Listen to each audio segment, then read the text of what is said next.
Welcome to my channel. अस्सलामुअलैकुम। हमारा आज का बेबी स्किल्स नेम है अनाया। अनाया के इंग्लिश में स्पेल्स हैं ANAYA, अनाया। इस नेम का मज़हब है इस्लाम और इस नेम का जिन्स है लड़की। ये एक इस्लामिक नेम है और लड़कियों के लिए रखा जाता है ये नाम। इस नेम के मायने हैं निगहबान, मुहाफ़िज़, फ़िक्रमंद।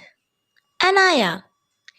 इस नेम के हरूफ की बात करें तो उर्दू में इसके 5 हरूफ के साथ एक लफ्ज़ बनता है और इंग्लिश में इसके 5 वर्ड 1 लेटर अनाया।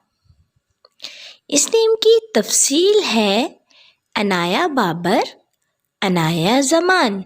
इस तरह से हम ये नाम रख सकते हैं।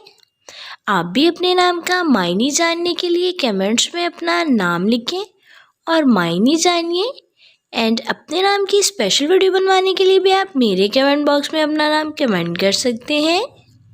And please subscribe my channel, like, comment and share.